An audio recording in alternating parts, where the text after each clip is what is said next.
Hello there, everyone, and welcome to GamePoints episode 352. Our weekly little get together, we talk about recent gaming news. As always, your host, Stephen Brown, and tonight we have to talk about that E3 is, well, essentially dead at this point. There's a little update on the Chris Avellone lawsuit that's been going through. We have Avatar Frontiers at Pandora seemingly leaked, at least a few screenshots of it. All that and more. But first, I want to let everyone here know that this is an audience interactive podcast. So if you're watching us live here at Twitch TV/GamePoints Tuesdays, feel free to come on by and join the conversation live. Otherwise, you can catch us on any myriad of video hosting platforms, YouTube, BitChute, Rumble, etc. Feel free to leave your questions, comments, concerns, etc. down below. Just try to keep them germane to the topics on hand. And of course, if you like what you see here, you know what to do when it comes to likes, follows, subs, bits, all that good stuff. You know how to operate the internet. You've been here long enough. So let's go ahead and jump right into the very first story here, and that is the fact that E3 is, well, as I said, essentially dead. This here, an article from Video Game Chronicle. The link to this and everything else that we will use will be posted down below in the description or over at our Discord server. Headline from Video Game Chronicle. Ubisoft is no longer attending E3 2023 and will host its own event in June. Last month, the Assassin's Creed publisher became the first major company to publicly commit to attending the revamped E3, which is due to take place in June at its traditional venue at the Los Angeles Convention Center. However, in a statement issued to VGC, the company said it has now decided to move in a different direction and will instead be holding its own Ubisoft Forward Live event on June 12th in Los Angeles. A spokesperson told the following to VGC. E3 has fostered unforgettable moments across the industry and throughout the years. While we initially intended to have an official E3 presence, we made the subsequent decision to move in a different direction, and will be holding a Ubisoft Forward Live event on the 12th of June in Los Angeles. We look forward to sharing more details with our players very soon.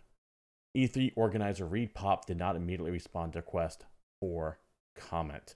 By the way, for those of you who don't know, Reed Pop is the people who essentially took over E3 from the ESA back when they had all their issues. Repop are also the group that does events like PAX, Star Wars Celebration, etc. I think they might even be tied to San Diego Comic-Con now. Not positive on that one. They're not that good of a company. They have a little bit of a dubious reputation for some things, and they just generally dickish overall. So watching them crash and burn does bring a bit of schadenfreude to my thoughts. However, as I have said before, there is something sad about watching E3 going away, while also understanding that it is definitely a product of its time and is, well, useless now. There's no point in it. In fact, the fact that all of these companies are holding their directs in the same week or two is also stupid because you don't get to control the timing of your message. It's going to be, if you don't have anything that's super big hit, a banger, it's going to get lost in the wave of announcements happening over the week or two. It makes far more sense to do your own direct, and that is what they are. I don't like to use the term forward or showcase or presentation. They're all just directs. Nintendo set the tone. They get to name that. So the Ubisoft Direct doesn't even need to be happening in June 12th. It could happen in July. It could happen in May, August. Move it. Get it out of this time when everyone's dropping their stuff. If you're already moving to control the message, then control the message, for God's sake. Don't try to play catch up with everyone else. Set your own trends. Do your own things. Stop being second fiddle and chasing. Make your own shit. Make your own decisions. Pick a date and claim that as yours. Make that, I don't know, August 8th, Ubisoft Day or something. Branding. Come on. This is yet another nail in the coffin of E3, though. Ubisoft was the biggest of the publishers still attached to E3, and they're piecing out as well. And it is not looking good for it. I was down at GDC last week doing various things, and not at the conference itself, but a lot of side stuff around it. And a lot of my own contacts are saying, we have no idea what's going on for E3 because no one's getting back to them. No one has set in stone hard plans for E3 because the organizers, Repop, aren't getting back to them with shit they need to know by now. Because E3 is supposed to be taking place, April, May, June, 2 months from now? and there's no like, there's just zero communication between people who were saying they were going to attend it. And you need to start planning booth space, booking hotels, setting the budget aside, getting meetings on the calendar, events.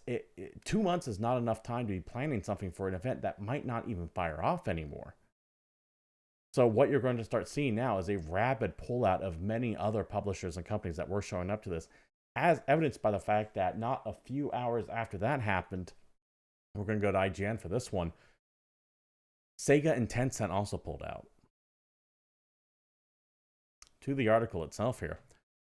Concern over E3's 2023 future continues to grow, prompting more publishers to drop out behind Nintendo, Xbox, Sony, and Ubisoft. IGN has learned that Sega and Tencent will be skipping E3 2023 amid rumors that the promised triumphant return of the gaming's biggest event may not happen at all. IGN reporters have spoken with numerous individuals in publishing who PR who typically have knowledge of the event strategies, all of whom expressed concern about the status of the summer's event. By the way, I promise you that they also spoke to them all during GDC. Game Developer Conference is a thing that happens in Sacramento, or San Francisco. I don't know why I keep saying Sacramento.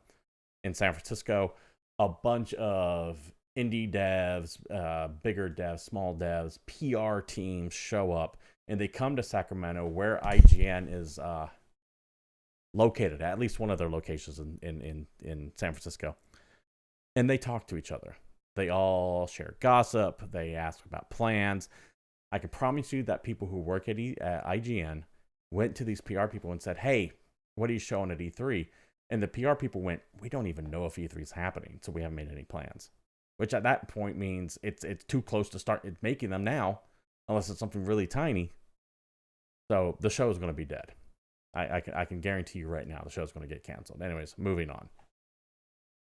Many told us Many told us that they hadn't heard of anyone else who was planning to attend for sure, and some say they felt there had been significant lack of communication with ESA and organizer ReedPop as to what exactly they should expect from the show. Several described the situation as one where everyone was waiting for someone else to be the first to jump, but no one was willing to take the leap, and time was running out. One knowledgeable source put it ahead of Monday's news of Ubisoft's departure from the show, saying the following: "There's no possible way the show can happen." End quote. Neither ESA nor ReedPop responded to IG's request for comment in time for publication. Yeah, that's going on. I'm talking about. No one's going to start planning multi-hundreds of thousands of dollar booths and events and press conferences when the show could get canceled and then just lose out on all that money. Because you have to start hiring people to set up the booths, making flight plans, hotels. A lot of this stuff is non-refundable. So why? Why waste your time on a show that's seemingly likely not going to happen? And when that happens, you have more people pulling out of it. And it starts to do this death spiral thing where they just can't give it traction anymore. E3 is gone. It's dead. And I hate to say it, but at this point, good riddance. It has become a laughingstock of it once was, with years of controversy, the weak little attempts at digital offerings, and to be blunt, Keighley does it better in a far more efficient time. And I will admit I'm a big fan of Jeff Keighley, but I'm not like a super fan of his. He does some things that I don't necessarily agree with, but he is able to pull off a better, leaner, slimmer show. And yes, I know, despite the fact that some of those shows seem to like to go on for a long time, and despite that the past few years have been kind of when it comes to the Game Awards, he still does this better than the ESA or ReedPop ever will. And it seems to be that everyone's kind of either turning to him if they're a mid-tier developer, or going the Nintendo, Microsoft, Sony route, and now Ubisoft, and saying, fuck it, we'll do our own thing with hookers and blackjack. And I don't blame them. Why would you not? This should have happened 5 years ago. This should have happened 10 years ago, technically. The age of the physical event when it comes to things like this is dead. You're going to also start seeing places like PAX and Comic-Con having smaller and smaller presences as people realize, why am I spending thousands of dollars to go out to wait in a line for 4 hours to play 2 minutes of a video game coming out next week when I can watch all this shit online? We're just at that point now. That is the future. And companies are just now starting to realize it. However, As I have said, it is okay to be nostalgic for E3. It has been around forever. It was, for the longest time, our only source of information for video games for that entire year. It's where many of us used to get all of our game knowledge from. I remember being very excited when E3 came around. The entire week I'd block out and go, don't talk to me, don't bother me, I'm watching conferences all day long. There was something fun about that. But it is an antiquated delivery system for news now. And we need to accept that and let it go, like we did the blockbusters and Hollywood videos and cassette tapes, CDs, Napster.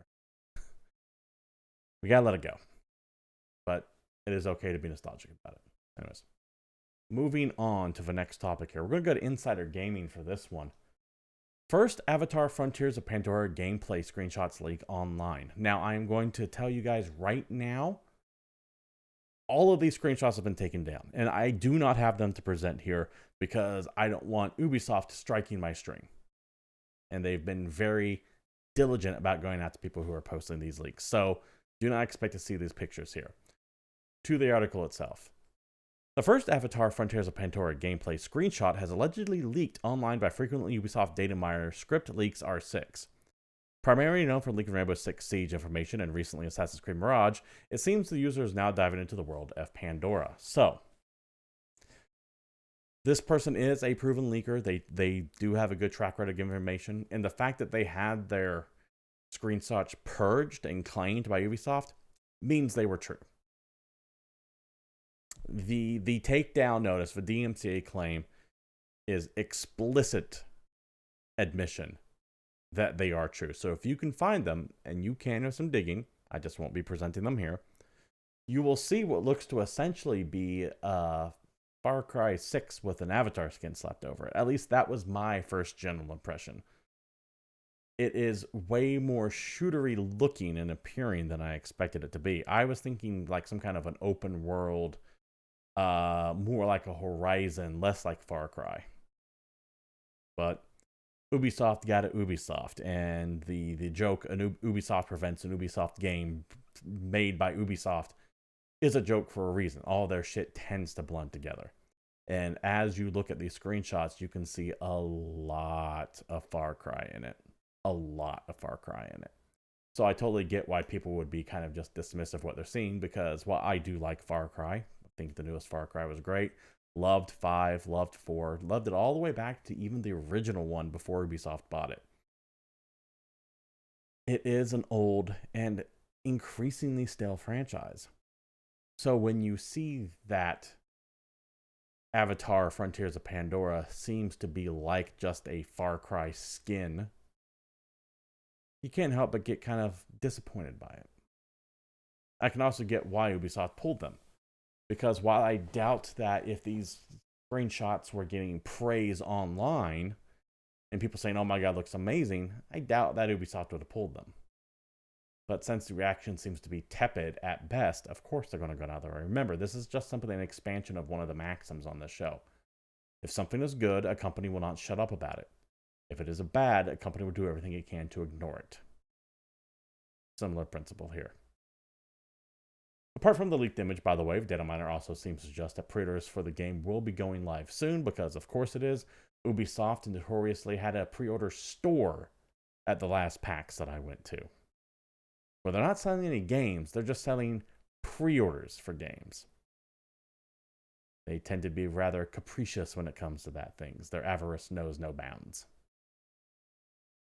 As far as Avatar Frontiers of Pandora itself goes, I would say that the whole thing feels like 10 years too late to cash in on the Avatar train, but that goddamn Way of Water movie is like the third grossest movie, the highest grossing movie of all time.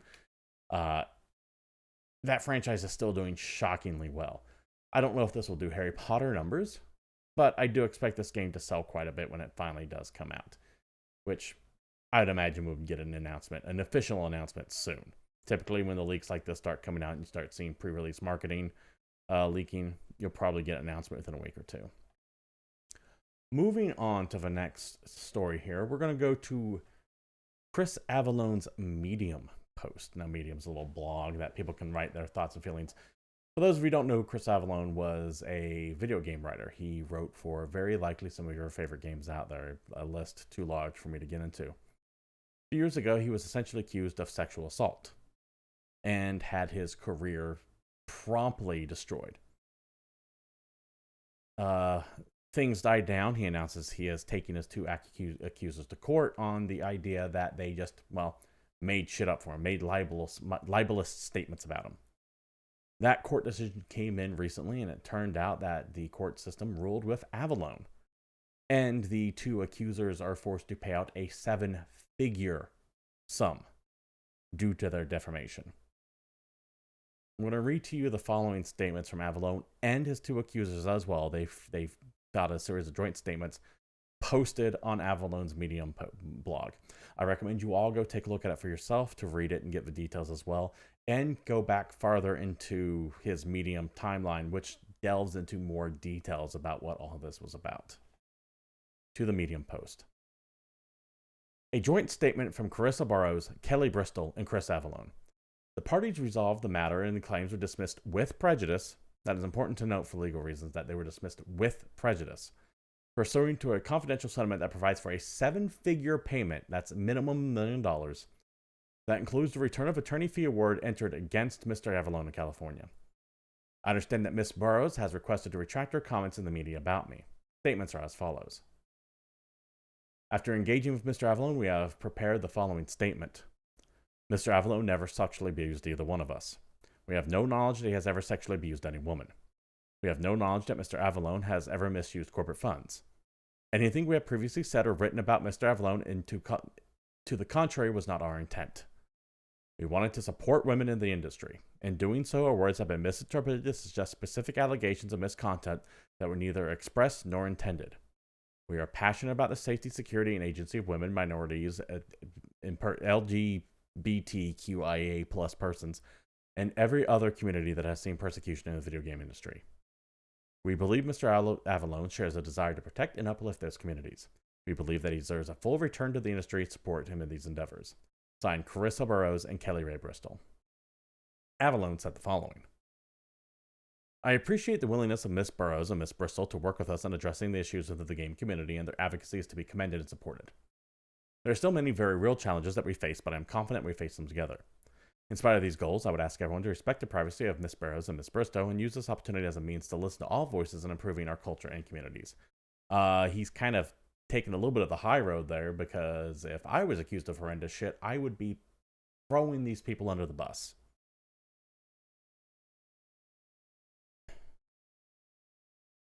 Things like this are outrageous, and these two, Bristol and Barrows, should deserve all the ire that is coming to them. False allegations make real allegations harder to deal with. The gaming industry and the gaming press in general will never have a moment of reckoning.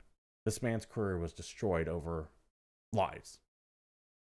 He will never get his jobs back.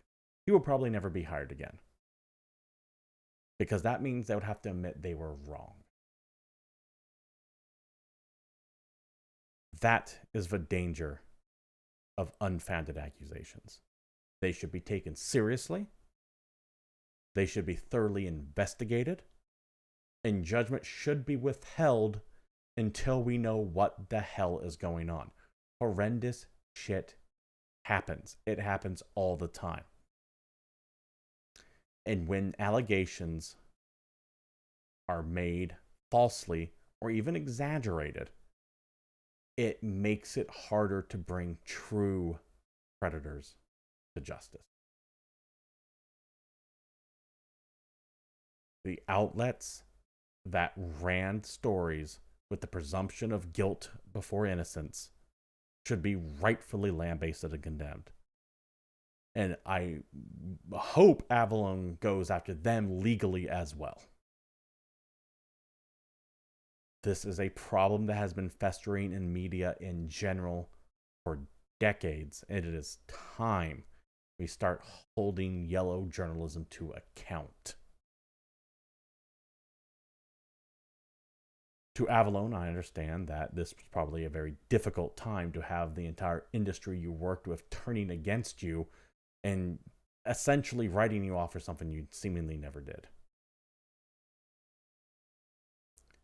I hope that you find some comfort in finally being vindicated at last.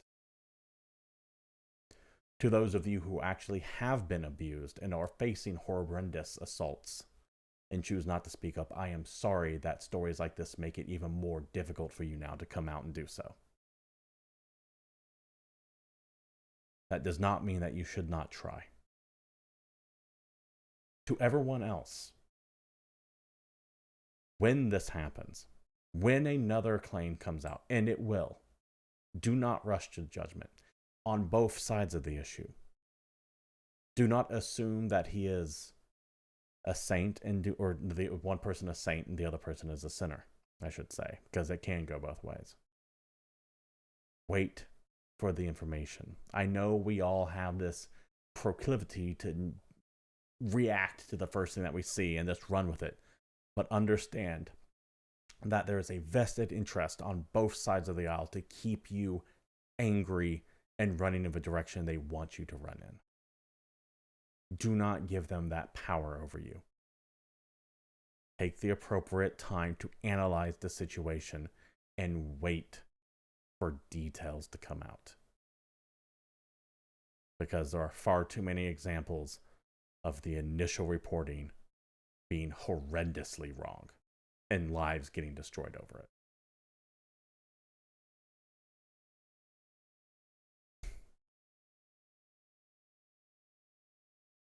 I don't think I have anything else more to say about that. So, moving on. As we continue to go on into a dramatic shift of tone, this article here from The Escapist. The Last Ronin, popular Teenage Mutant Ninja Turtles comic book, is getting a AAA video game. There are a few more success combinations in video games world than the Teenage Mutant Ninja Turtles in video games. For the most part, when you're beating up the foot and heroes in the half shell, it's going to be a good time. That's why it's exciting to hear that we're getting another TMNT game, but this time it looks slightly different. The video game is adapted to the comic book series Teenage Mutant Ninja Turtles The Last Ronin, and is looking to be more of a God of War than a throwback Shredder's Revenge. So, for those of you who don't know, The Last Ronin is kind of like Old Man Logan of the Teenage Mutant Ninja Turtles franchise. It is set in a post-apocalyptic, I don't want to say post, a futuristic New York, where 3 of the 4 turtles are dead. Shredder is dead, or Shredder, Splinter is dead, and the last surviving turtle, who, it's a bit of a spoiler to say who it is, so I won't be saying that here. The article does mention his name, though, so be aware of that. Is out essentially on a vengeance quest to avenge his brother's and master's death.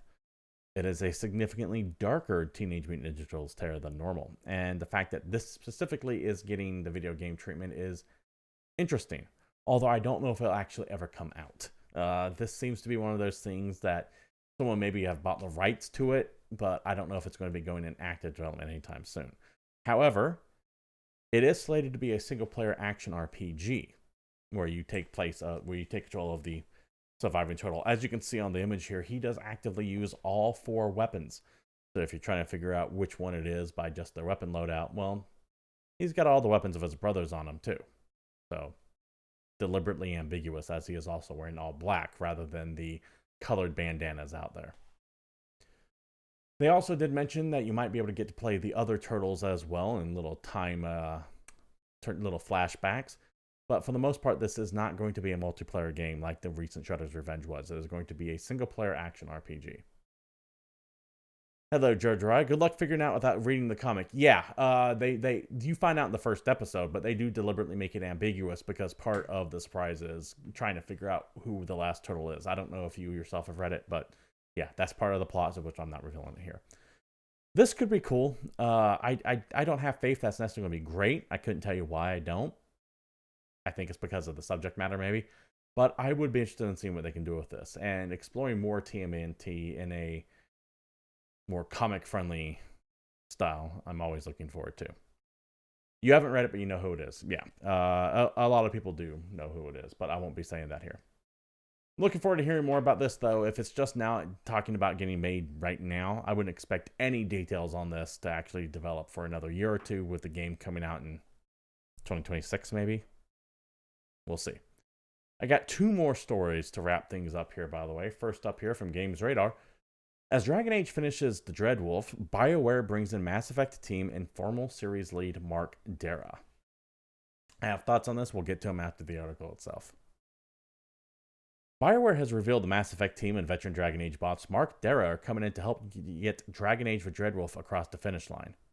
As BioWare noted last year, Mass Effect 5 remains in pre-production for the time being, according to a new report from GamesBeat, and has left much of the game's production staff available to work on the Dreadwolf. The new Dragon Age has also been in post-production since September and is now playable from start to finish, but there's still plenty of work to be done. BioWare General Manager Gary McKay said the following. Our studio is focused on creating the best Dragon Age Dreadwolf, while the core Mass Effect team continues on their pre-production work. We continue to iterate and polish Dreadwolf, focusing on things that matter to our fans. As we further connect this new experience with the series' legacy, Mark Darrah will join the team as consultant, bringing with him years of experience working on Dragon Age. For those of you who don't know, Darrah took on a lead role in much of the Dragon Age series, serving as co-director on Origins, director on 2, which I think is misunderstood, but that's a separate conversation, and executive producer on both Inquisition and the early versions of Dragon Age 4. He announced his departure from BioWare in 2020, and in 2022 began consulting work, which he now seems to be bringing to the series he helped formally run. Dragon Age Dreadwolf has had a long road release, and there's still no concrete release date. Early versions of the game have a really big focus on live service elements, but BioWare is emphasizing that it is all in on single player. So, what does this mean? Well, as I've been saying, I think BioWare understands that Dragon Age Dreadwolf, I think they know that this is their absolute last chance. Yeah, you can develop Mass Effect 5 all you want to, but if this game goes tits up like Anthem, Mass Effect Andromeda, I think BioWare's done. I think EA will shut them down. To put things in perspective, Anthem came out in 2019, Mass Effect Andromeda in 2017. The last time they had a game that was even remotely well received was Dragon Age Inquisition back in 2014, almost a decade ago. Dragon Age 4's development has also been plagued with a myriad of problems, rumors of it being rebooted almost completely from the ground up multiple times, the live service elements being a focus of the game at one time, then completely ripped out, then put back in again, and now probably getting ripped back out again, given the lukewarm reception to Justice League, or Suicide Squad Kill the Justice League.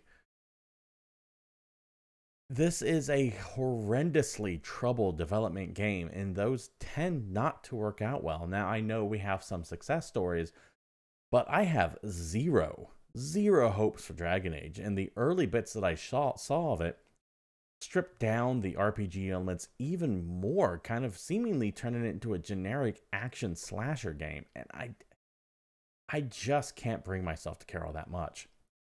Take a look at chat here. Mass Effect and Dragon Age are beating old horses at this point. I speak as someone with hundreds of hours in both games. I agree. Mass Effect, the original Mass Effect trilogy, is one of my absolute favorite anythings ever. Books, media, TV. I love that Mass Effect trilogy. Mass Effect Andromeda, I played for 4 hours before I shut it off in disgust. BioWare is not what it used to be. And I love Dragon Age 2. I even love Dragon Age 2.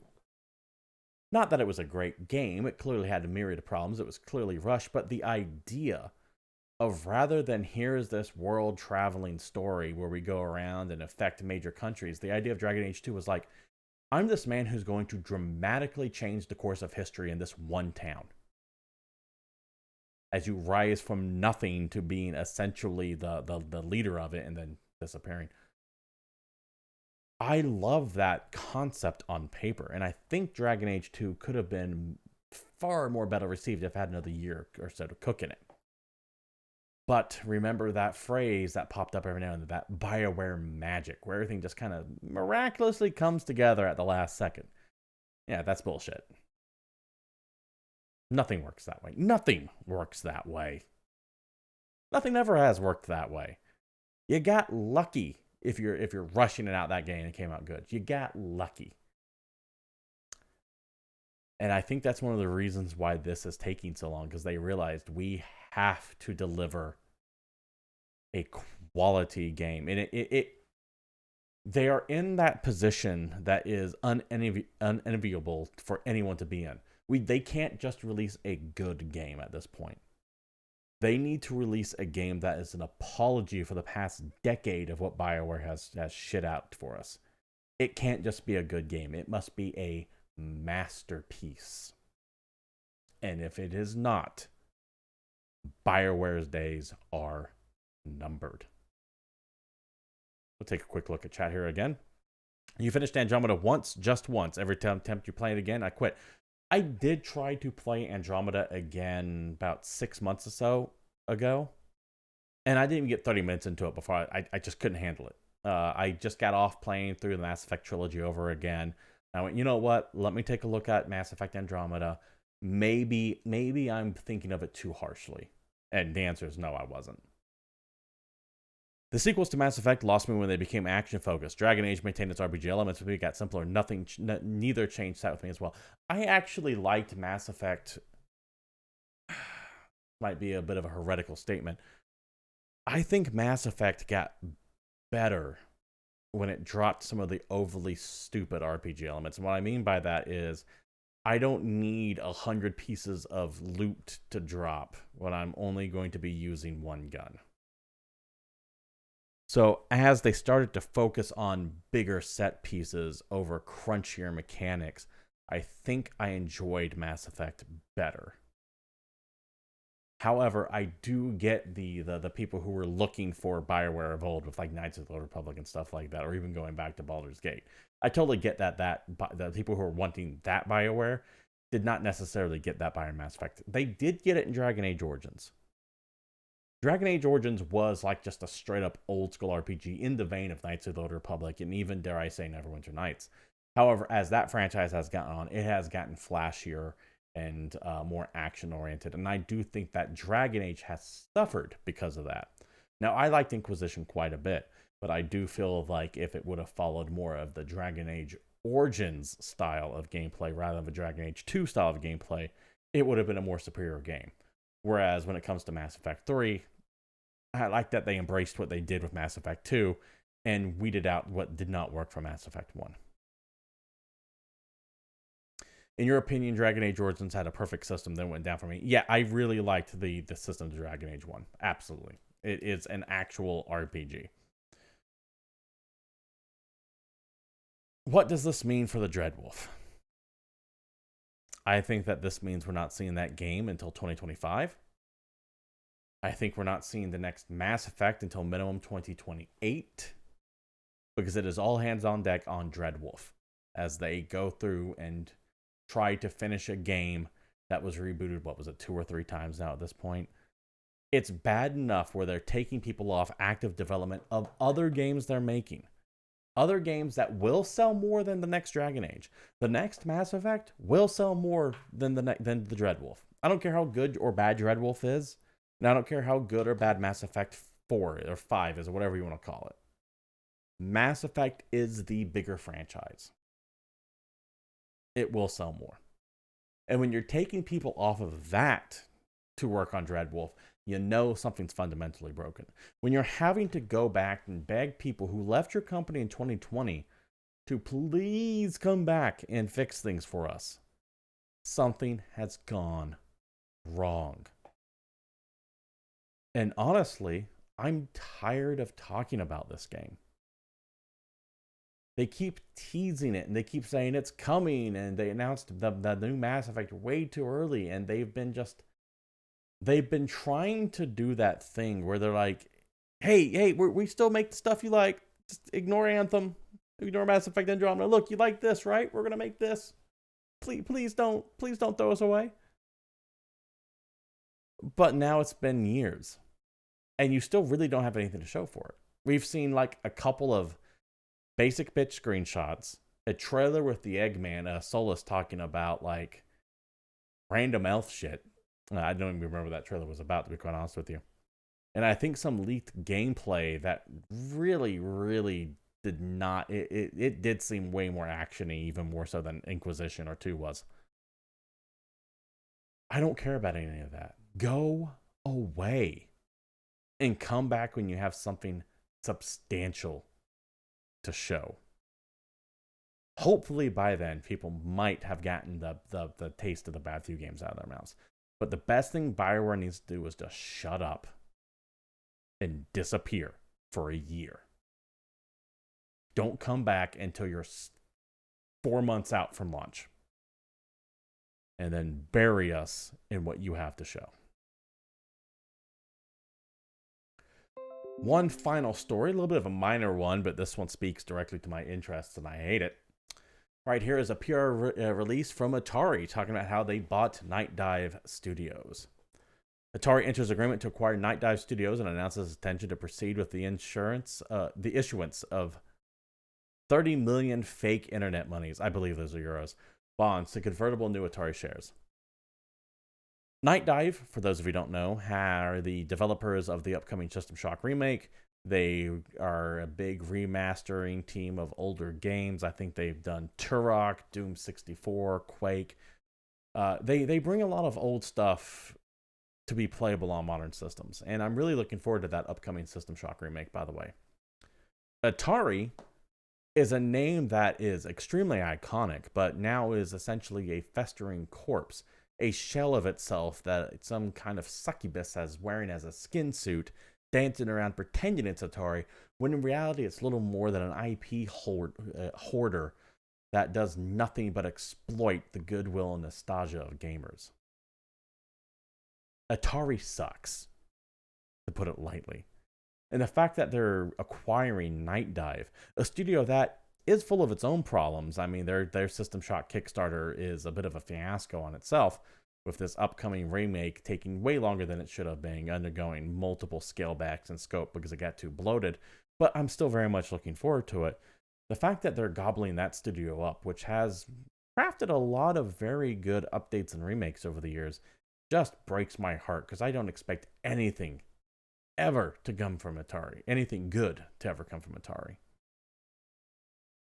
They are very much now in, I don't want to say Harmony Gold status where they're kind of like an IP troll, but they really do love to just exploit nostalgia of an older generation who might not know any better. Atari is not what I would consider a good publisher. In fact, they are a bad publisher. And to know that they now own Night Dive Studios, a studio that I was watching with great interest until, well, recently, it's heartbreaking. But as we start dealing with the economic realities of the world, and this is a topic that I keep bringing up every year, you're going to see more layoffs, more mergers and acquisitions, and more canceled projects. So expect even more of this shit to happen before it gets better. And that about does it, I think, for the show. This has been GamePoints episode 352, and thank you all for showing up. I do stream this live every Tuesday at 8 p.m. right here at twitch.tv/GamePoints, and I look forward to seeing you all there like some of you like to come in and do. If you can't join us live, however, feel free to watch old shows either at our Discord group, link down there, or over at any myriad of video hosting platforms, be it Rumble, BitChute, YouTube, etc. I also stream throughout the week, so if you want to come on by and see whatever I'm playing, usually some strategy or horror game, feel free to do so. You can follow myself on Twitter at CapitalistPig21, and you guys know social media. That's the only actual social media I have anymore these days. It's a parasite, but you gotta have at least something, right? Thank you all for showing up, and until next time, I'm out of here.